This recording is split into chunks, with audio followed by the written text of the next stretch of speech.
এত সুন্দর বুঝছো, আমি সহ্য করতে পারলাম না। তুমি যখন ঘুমিয়েছিলে আমি মনে হয়েছিল আমি সালমান খান, তুমি কারিনা কাপুর, এইরকম ভেবেছি। কিন্তু তুমি উঠে গেলে। যাকগে, যখন গিয়েছো এবং জেনে গিয়েছো তাহলে কেন দূরে দূরে থাকলে?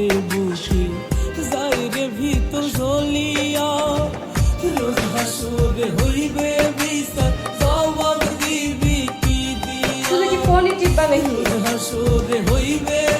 তোমার কিছু বলার থাকলে বলতে পারো, আমাকে আমার কাজ করতে দাও। আর কানে দিকে আমি খোলা রাখছি, তুমি যা বলছো কান খোলা রাখতে হবে, চোখ দেখতে হবে না। কি দেখবো বলো? তোমাকে কি আমি দেখি না? তোমাকে বিয়ে করে আনার পর থেকে তো আমি রোজই দেখছি।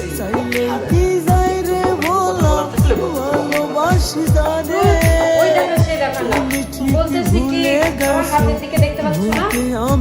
দেখতে পাচ্ছি তো, হাতটা নিয়ে এরকম মুসরামুসরি করতেছে। কি আঙুলগুলো কি ভাঙবা নাকি? উফ, আঙ্গুলে যে আংটি নাই স্বর্ণের, তারপরে এই যে এইগুলা যে পুরানো হয়ে গেছে, এই যে কি হয়েছে? জুয়েলার্সে গেছিলাম, স্বর্ণের সেট বানাতে দিছি। এই ধরো বালা বানাইতে দিছি, গলারটা, এই যে কানের মানে সেট বানাতে দিছি। হাত তুলতে কি বাজাচ্ছে? আর আমার হাতে তো ফোনই নাই। তোমার লাগবে, কোন থাকবে কি করে? রাস্তাটা তো কাউকে দিতে পারে তো তোমার।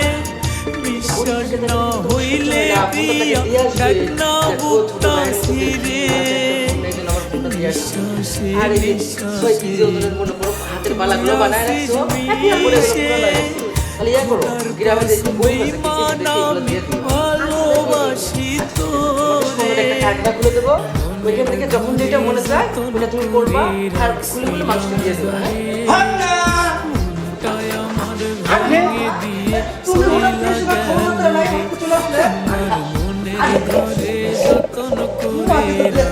সুন্দর দেখা যাচ্ছে, আমার তো একদম জোন জোন লাগতেছে। সুন্দর হয়ে গেছে, মানুষের বয়স হলে মানুষ পুরো হয়ে যায়। দেখো আমার মামাকে, দেখো দেখতে না? হ্যাঁ মামা, আসলেই তো আপনাকে আগের চেয়ে অনেক হ্যান্ডসাম লাগছে। আমি তো সে বিয়ের সময় দেখেছি, আমি ভুলেই গেছিলাম। আসলে মামা ব্যস্ততার মধ্যে থাকে তো, সে বিয়ের মধ্যে তো আসতে চাচ্ছিল না, জোর করে আনছিলাম।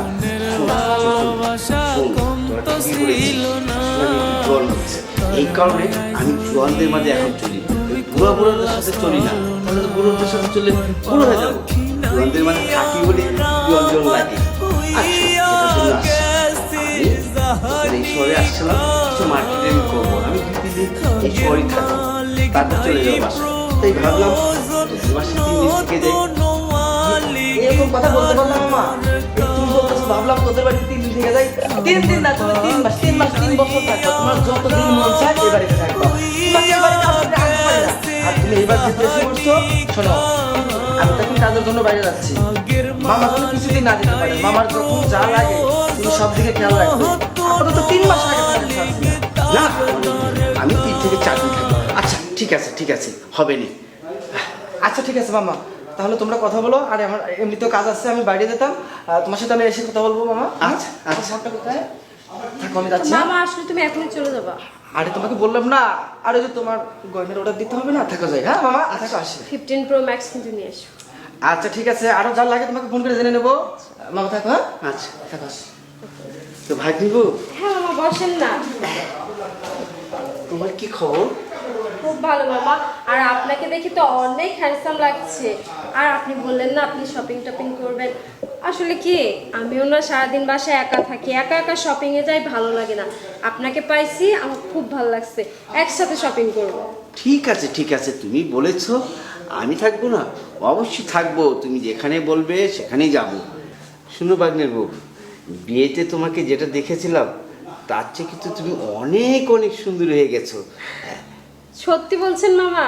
আমি কি মিথ্যা বলবো তোমার সাথে? আমি তো ভাবছি যে এই বাড়িতে বিয়ে করে এসে আমার মনে হয় গায়ের রং টং কালো হয়ে গেছে, আমি মনে হয় দেখতে অনেক খারাপ হয়ে গেছে, বিশ্রী হয়ে গেছি। আরে কি বলো, তুমি অনেক সুন্দর হয়েছো। গায়ের রংগুলি, গায়ের রংগুলি হলুদ হলুদ হয়ে গেছে। তুমি অনেক সুন্দর হয়েছো। ও আচ্ছা তাই মামা, ঠিক আছে চলেন তাহলে। আপনি অনেক দূর থেকে জার্নি করে আসছেন না, বেডরুমে চলেন, আপনাকে বিছানার ব্যবস্থা করে দিই, পরে আমরা গল্প করব। হ্যাঁ হ্যাঁ, চলো চলো। আচ্ছা চলেন মামা, আসেন আসেন।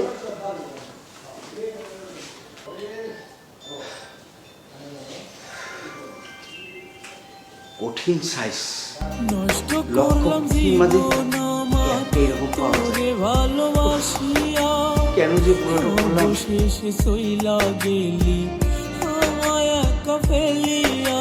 ভাগ্নের বউ, আমি একটু বাইরে। নষ্ট করলাম জীবন আমার তোরে ভালোবাসিয়া অবশেষে সইলা গেলি আমায় একা ফেলিয়া।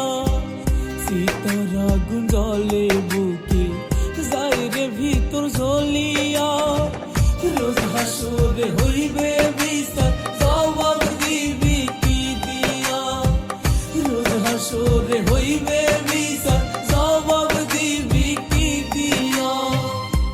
কাঁদে প্রাণ কাঁদে আর কাঁদে 200 ভুলে থাকার যন্ত্রণা কত মামা, আপনি? বুঝে না অন্য আমার বেডরুমে কিছু বলবেন আপনি? হ্যাঁ, বুঝতে পারছি। তোমার ভালোবাসি ভাগ্নের সাথে কথা বলছিলে, তুমি ভুলে ক্যামেরা না, কি বলে মোবাইল, তারপর তোমার স্বর্ণ অলংকার এসব কথা বলছি। শোনো, আমি জানি আমার ভাগ্নের শুধু কথাই বলে দেয় না, তুমি ঠিক আমি কিন্তু ভুলে গেছো কিনে দেবো। সেই কারণে আমি আসছি তোমাকে তুমি বলতে। ঠিক ভুলে না ঠিক আছে মামা, ও দিবে, টাকা পয়সা হলে আমাকে দিবে, আপনার লাগবে না আমার ঠিক আছে। শোনো না, ও দেবে কবে, কত বছর লাগবে, কি দরকার? আমি তোমাকে বিশ্বাস আসছি না মার্কেটে হইলে কিনে প্রিয়া দেবো। দেখ না না মামা, ছাড়েন, এটা দিতে কোনটা ঠিক কোনটা খোদার বেঠিক, কসম এটা আমাদের মাঝে রে থাক না। আমি শুনতে কি? ভালোবাসি আমি মামা তোরে। এও নিয়ে আসছি, অসুবিধা নেই। বিশ্বাস না হইলে প্রিয়া দেখ না বুকটা তুমি সিরে। আরো অনেক কিছু পাবা।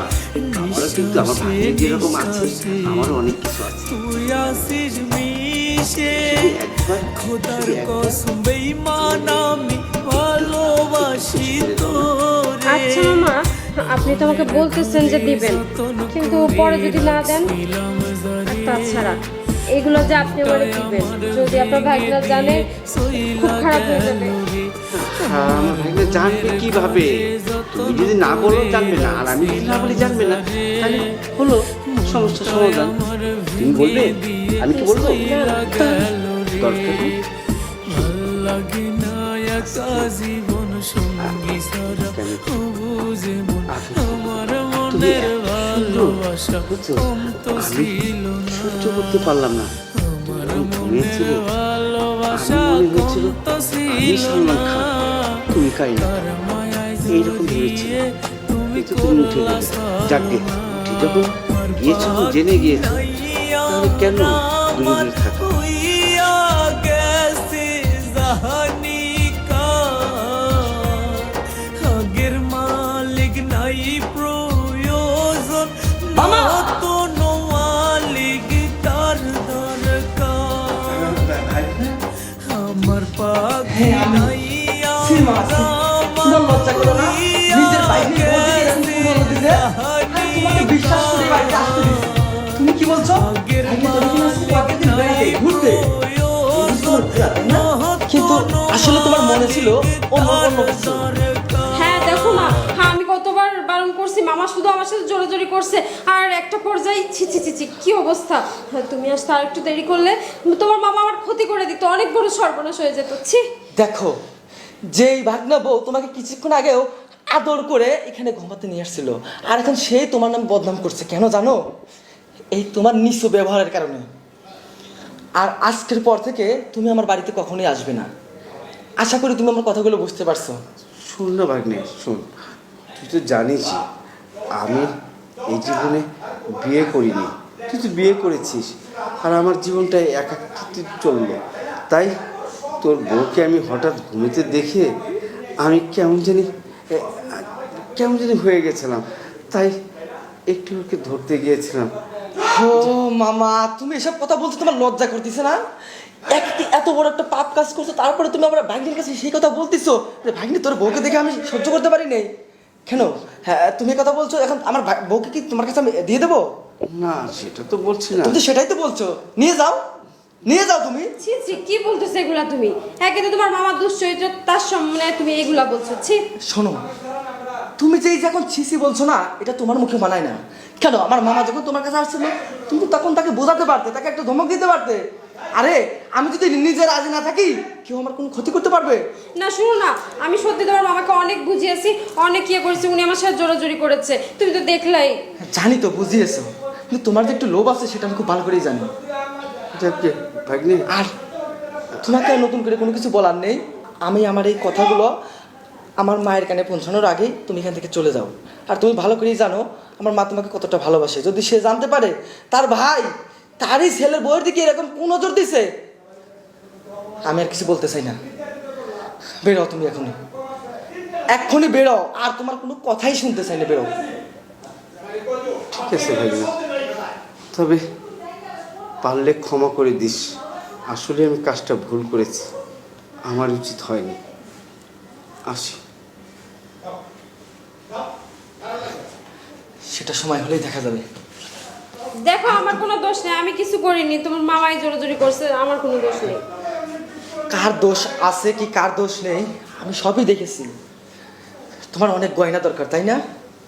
তোমার অনেক সোনা দানা দরকার। চলো আমার সাথে, তোমার কত স্বর্ণ অলংকার লাগে সব তোমাকে দেবো। আসো, পুরো মার্কেট ধরে দেবো তোমাকে। আসো।